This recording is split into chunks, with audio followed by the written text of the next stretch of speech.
A and S.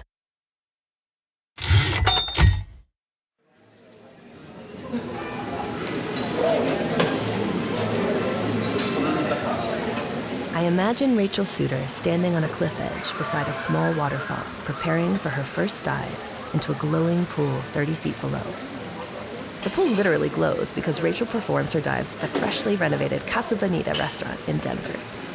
The way the water blends in and out of sapphire blue reminds her of her newest painting, exploring neurological degeneration, which reminds her in turn to finish her neuroscience homework before she can get to her next student body government meeting. I imagine she takes 1 second to recognize the wafting smell of tacos, the shouts at Black Bart's cave, and her fellow performer in a gorilla costume, milling among the hundreds of patrons who have turned their attention to her. She takes a breath, counts back from 3, and soars.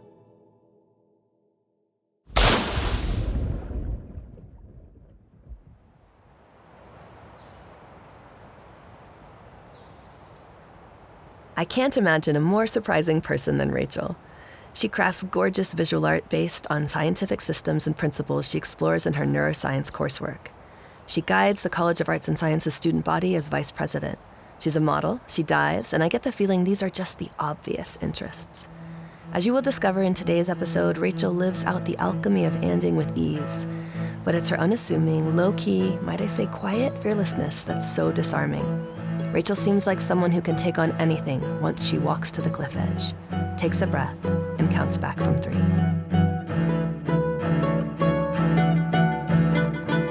On the ampersand, we call this bringing together of the impossible the alchemy of anding. Together, we'll hear stories of humans who imagine and create by colliding their interests. Rather than thinking of and as a simple conjunction in that conjunction-junction kind of way, we will hear stories of people who see and as a verb. A way to speak the beautiful when you intentionally let the soft animal of your body love what it loves. As St. Mary Oliver asks, what is it you plan to do with your one wild and precious life? Oh, I love this question. When I'm mothering, creating, and collaborating, it reminds me to replace a singular idea of what I think I should become with a full sensory verb about experiencing. I'm Erika Randall. This is Rachel Suter on the ampersand.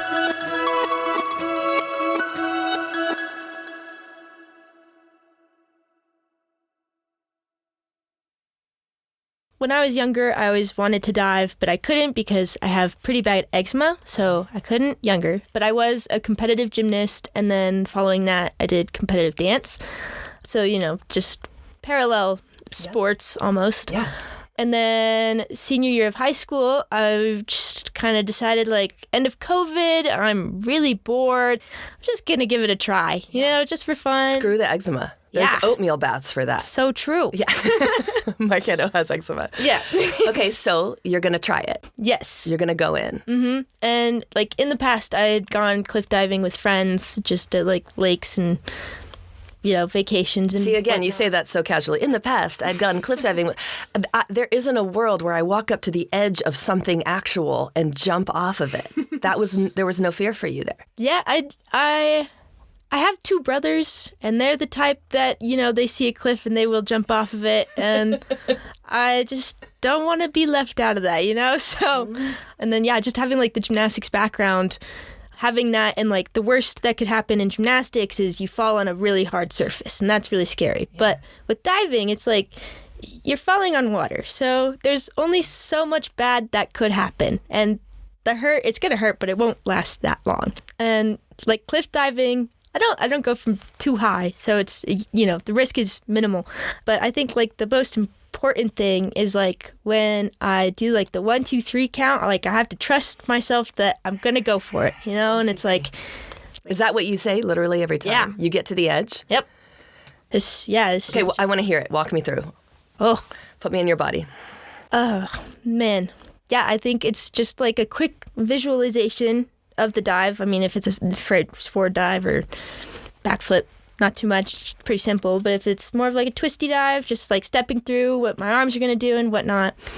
And then standing on the edge, marking my place in the water. And if it's a smaller pool, like just making a plan for what I'm going to do underwater, because you can flip out of it either way. And so choosing space and also choosing if I'm going to flip out of it right away or if it's safe enough to go and like bounce off the bottom almost, which I can do it.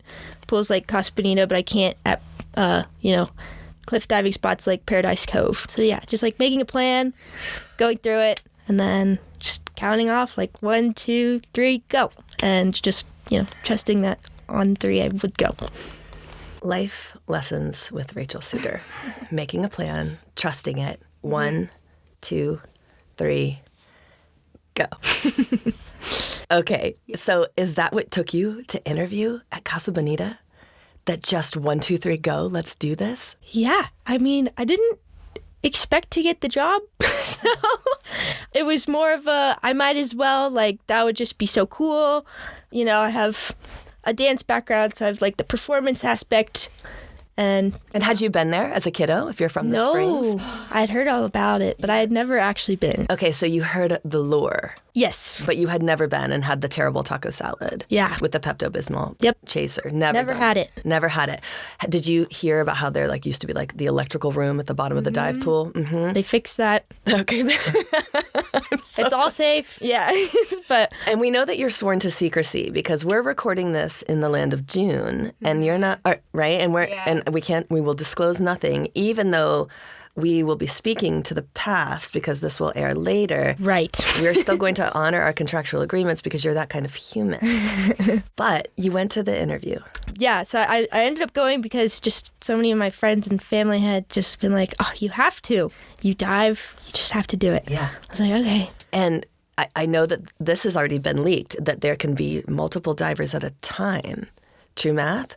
Or is that just internet lore? Maybe Rachel can't say. I don't know if I'm allowed to tell you that. Okay, You're going to have to find out. I can't wait. I'm so going to Casa Bonita to watch you dive. I can't wait. I will wait in line. I will eat the hopefully better food. I will drink the goblets just to watch you. And then I will be an overly proud cheer mom. Aw. It's going to be so great. So when we think about this pattern of success, this way that you set up the visualization, all of the things.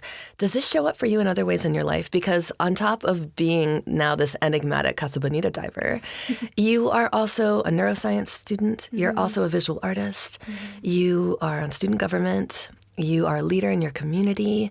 You are one of the kindest humans I know. And then you tell me you model, and I just couldn't even put that part into the Rachel egg. Talk to me about if that method for getting to the edge and looking over, does that serve you in other spaces? Yeah.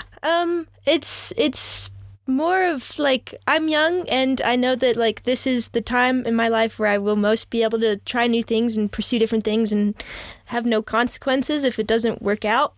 And so... Okay, like, wait a second. You really just like have that freedom in your mind. This is the time when I'm young. How good were your parents? Or did they just like never know if you were home? No, my parents are amazing. They like very adventurous, pushed us, my brothers and I, all like try new things and like just be confident in what we're doing. Did they throw you into the pool when you were a little kid with all your clothes on and see if you would drown? I don't know, but they might have. They were that parenting book. Yeah, and just like, if we had a little interest in something, they would help us and support us and like provide the materials to do those, which I like really appreciate. And I know like not everybody has. And so like I think that is definitely like has allowed me to become like a better artist and like interested in sciences because like they allowed me to have those, like resources as a kid. And so now that I have the freedom of my own time, I'm able to like explore those. Were science and art always married for you? Because when I look at your art, first of all, it's astounding to me. Thank you. I had seen the original piece that you shared with me with the viscous, this gesture of hands under the sternum and the heart dripping out of your cage. And then there were other things that showed up in your art. This perspective, detail, the kind of pencil sketch fury. Like there's a quickness that also maybe is not showing how much time it takes. How much, it's a lot of time. Yes, quite. Like a project will take probably 15 more hours. It really depends. but the more time-consuming part is the research and development portion. Yes. And you can see that. The science is in it. And the research is in the science, yes? Right. Okay. Yeah, because a lot of my art does deal with scientific topics. A lot of times I just don't even know what I want to do, and it starts with the research and just taking notes and deciding on a topic that I like and am passionate about. And so I'll continue doing research and start with little 1-inch by 1-inch thumbnail sketches of like little ideas I could do. Kind of storyboarding? Yeah, a little bit. I felt that in the timeline. There were these little stories. Is it like that? Those kind of rough sketches that show, here's a spark that connects me to this idea. Yeah. My like rough draft pages are quite a bit more chaotic than that. I can show you if you want. Okay, I do want you to show me. Show me a sketch because I want. Okay, yes. So it starts with just a lot of research and then thumbnail sketches, and then it almost becomes a conversation on the page. Yeah. Of, I like this idea, but not this. I'll show you here's for the project I showed you. And it started with like the research. So it's a way to have a conversation with myself because I never know what it's going to be when I first start. And it goes through so many stages. And sometimes what I end up with is not even on the same topic as what I began with. Yes. And are you starting, so you're starting from the science. Is it the science that's been sparked to you in a class or just that you're reading about and that you're curious about? Ooh, it depends. In high school, junior year, I did a investigation of medical history. And so just research of like the most prominent and influential moments throughout medical history. And then senior year was just history of STEM and just important moments there. But so that was more just me researching on my own. Okay. But now a lot of my pieces I try to correlate to neuroscience. And sometimes that relates really strongly to my classes. I mean, I haven't, been to medical school or really pursued any of these scientific topics in depth. So I'm not trying to create a just completely realistic and to the science image. It's more of a like interpretation. And yeah, so I've been leaning into that a lot more. And it also feels educational, like a way, when I looked at this, I thought, this is how you get younger folks stoked on science, right? Did that happen for you as a young person? Did you see something that was representative in that kind of internal, emotional, not necessarily technical way? Or is this just how your brain works? I don't know. I think it's just how it works. And I didn't start off combining science and art. Like it was always, when I was younger, separate. And art was just like in my free time, I love to do it. And not for any purpose, not for my career, but just because I love it. And I always planned on going to med school.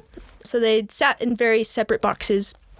And so it was in high school that I started combining them and I was like, oh, this is cool, but they're still sitting in separate boxes. I'm still going to go to med school and keep art as just a for fun sort of thing. And then last semester, I discovered that medical illustration is a career. And the anding happened. Yeah. And so suddenly these two things that I never thought that I could professionally combine for a career, I can. And I'm quite excited because I've been doing both my whole life, but not expecting to be able boxes. to. Yeah. And now this is what I'm talking about with this kind of unified egg as it spills open and then there's all of it inside. Yeah. That's a moment of discovery. Yes. And did it happen like lightning bolt? Was it in a class? Was it with a professor? Was it a mentor who showed you this career? It was kind of all at once a little bit. My art professor at the time was like, you could make your career out of this. I had done a piece on neuroanatomy, and then my molecular biology professor was like, oh, did you know there's scientific art? And then I had also seen a video online of somebody getting their master's and just the illustrations that they had done, and that they had gotten to sit in on surgeries and draw the steps and whatnot. Is so 1800s. I know. So fun. So fun. And it still is happening. Yeah. Do you draw on this computer thing all the time?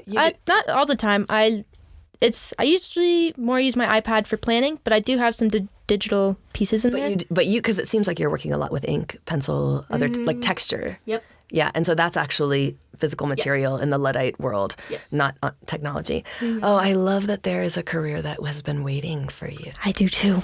Okay, so how does student government work in all this? How does this advocacy work happen? That's one of the separate things where I do all the other things and I forget. I'm oh yeah, I do that sometimes, Yeah, Also joined student government my senior year of high school, just why not? And I really enjoyed that. So then when I came here, I joined arts and sciences student government. At the time, it was, less than it is now, substantially, but... Proud of that.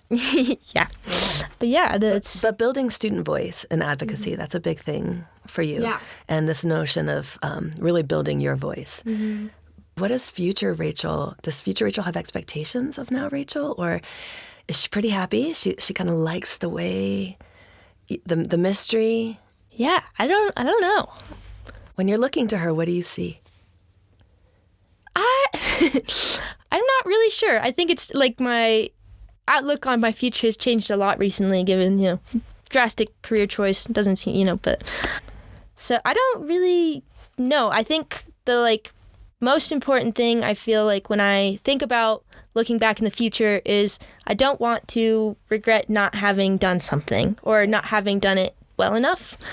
Or I want to have tried a little bit of everything and, just... How do you know what's well enough? I look at your work and I mean, truly, I love it. I think about you on the cliff edge and I'm stunned by it. What is, diving scores, are they in 10s? Does it go to 10? Yeah. Yeah. What's well enough for, is it you got to be a 9? What's a good score on the diveometer? Well, for diving in particular? No, for as a metaphor for Rachel looking at her life and thinking, I've combined this, I've tried this, I've done this well enough. That's a good question. I think I like to do it to the best of my ability. And sometimes there's circumstances where I can't, and that is incredibly frustrating for me. Smack. Right. So it's more of just making the most of it to my capacity and trying to accept if I can't, that's okay too. And you had really good parents. Yeah, I know. Yeah. Yeah. And the fearless spirit, the started as this tag along third kid, two brothers, but you've cultivated it. Yeah. When you could look into over a cliff or over the cliff of a body into the bloody parts and be totally fine, unlike Grassley, who told me a story that I won't air. I'll let him share it in an interview, but doesn't do so well with the blood. Yeah. It came up even looking at one of your works because it's so viscous. For you, that, no fear. I've watched surgeries and whatnot. Live in real time? Oh, yeah. Oh, yeah. Well, what?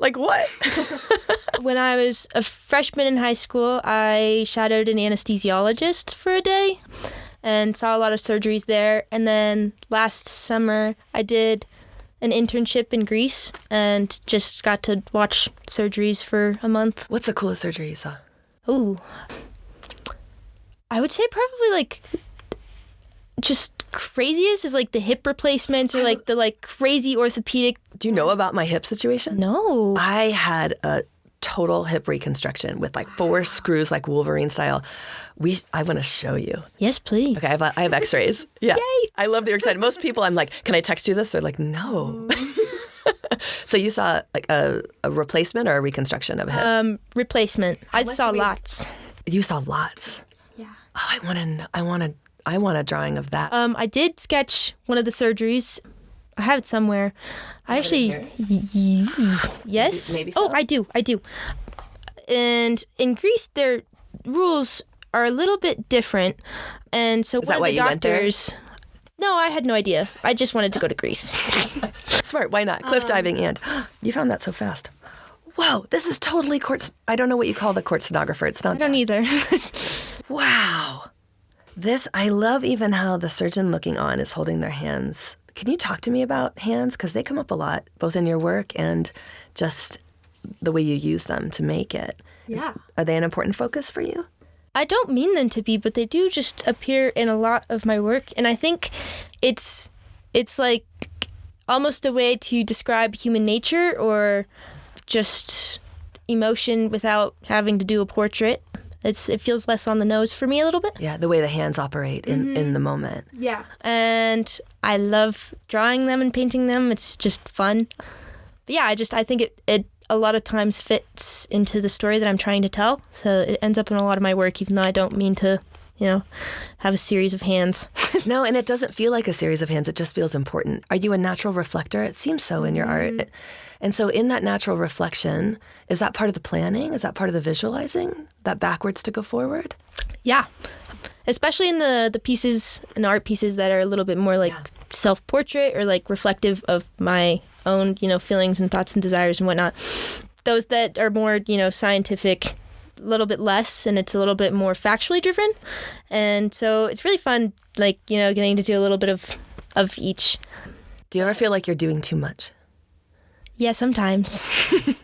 But I wouldn't want to stop doing any of the things I'm doing. And it's been hard to like learn to take a step back sometimes. But what are your signs that say step back? Is it like what does too much look like for you? So we talked about kind of like what does success look like, but what is too much, too many, all the things at once? How do you know? What does your brain tell you when it blows out the back of your head in that beautiful drawing? It's kind of when I start enjoying the time without those things more than the time I'm spending with them. And yeah, like when I'm sitting and looking at a task or a responsibility I have and like dreading it, Okay. And I could be dreading that because of something else that's pressing on me, or it's just like that task is no longer that fulfilling to me. And so, the fact that I have that freedom to then step away from those things is really nice. But it's kind of that dread that is your cue. Like, ooh, Rachel, get back in the game. Yep. And then 1, 2, 3, go. Yep. Yeah. So yeah, I originally majored in art just as a way, because I know I'm a busy person. I need to fill my time, or I just don't feel like as, I guess, fulfilled. And so I knew that going into college, and, originally wanting to go to med school, I was like, only going to major in neuroscience. And then I decided, I was like, I'm going to need to structure in some time in my day, like intentionally for the things I love. And so that's pretty much the only reason I majored in art as well, was so that I could be forced to hold that space. Yes, hold that space. For the thing you loved. Yes. While you did this other thing that you were going to do. Right. Yeah. Which I'd like also adore neuroscience. But yeah, it was just like, I think sometimes I have to also schedule in space for the things that are important to me. Yeah. And so it's exciting that worked out really well with art. And And do you feel a loss in like letting go of the Dr. Rachel part, or do you feel just full gain as they come together? A little bit of loss, but the more I sit with it, the more I realize is that like I'm more fascinated by the learning aspect of it, and just like my fascination of the human body. But actually, like, being a practitioner and doctor, that is less appealing. It's more that I just want to know, And so this new career, it's like I can make a career out of always doing art and always learning. Like I will always be learning something new, which is quite exciting for me. My days won't be redundant. And the other exciting thing is that I can have a career where I get to listen to audiobooks, and that is a big thing for me. So while you're drawing, you're listening to a different story? Yes. Yeah, I can't do art if there's not a. So you're not listening. You're not like in the research of the heart. You're listening to Michelle Obama's memoir. Well, the research part has already happened. It's done. The research part, I'm accompanied by classical music. I love classical, so that's where I get that. But once I'm into the process and it's just painting for 15 hours, it's like I don't want to sit with my thoughts for quite that long, So what's the last thing you painted, and what audiobook were you listening to? Oh, I just finished a painting of the Flatirons as like a grad gift, and I was listening to a book called The Name of the Wind. I just finished it yesterday, and it was really, really good. But it's so fun because sometimes I can like look back at a painting or a drawing and see and like think of exactly where I was in the book when I was like doing that detail, or like, so it's like kind of fun. I can't believe those things converge in your world. I want to hear another drawing and another book that you listen to. Because it seems like you catalog them in a way. Yeah, a little bit. I'm trying to think. I think this one I was watching a TV show, unusual for me. But not Grey's Anatomy. No, it was Peaky Blinders. The hip surgery in Peaky Blinders. Yes. This is some excellent ending. Give me another one. I could do this all day. Oh man, the one with the rib cage and like the visceral heart. I was listening to just an epic fantasy called The Way of Kings. Love. Yeah, it was. This triangulation is so up my alley. Okay, more. Oh goodness, I'm trying to like think of pieces right now. What about the Morse code? Because I love the Morse code one. What were you listening to? Ooh, I did that like 3.5 years ago. I don't know if I can remember. But a fun fact about that painting, the Morse code in it, it's like the history of Morse code, but in Morse code. Shut the Isn't that front so door. fun? That's what I'm talking about, the egg. You are one Fabergé egg inside of another, all these little nesting eggs. So the Morse code in the painting is saying something. Yeah, so I learned, I've forgotten it by now, but at the time I like learned Morse code, so then I could put my research into the painting. It was a good time. Snaps to that, Rachel. That's amazing. Okay, it's time. It's time for the quick and dirty. I look to producer Tim Grassley to see if my internal clock is right. This is a game show where you cannot lose, and it is you against yourself. Oh, man. 1, 2, 3, go. Okay, your next and art piece. What are you working on that you're anding? I want to do a little bit more figure drawing, but integrating anatomy into it. And so just, I guess, learning about both in the same vein. I'm taking both figure drawing and anatomy lab next semester, so I look forward to combining those. Fantastic. 2 or 3 art materials that you would have to have on a desert island. The really cheap 50-cent Bic pens, I love those. Oh my gosh, one of my favorite art materials. And some paper and watercolors. Okay, your diving theme song with "and" in it. Are you ever diving with a song in your head, or are you just on the 1, 2, 3? It's really the last song I listen to, and it plays on repeat for 2 hours until I can listen to a new one. So what was that? Any of them that have "and" in it? Oh man, I don't know. You can even say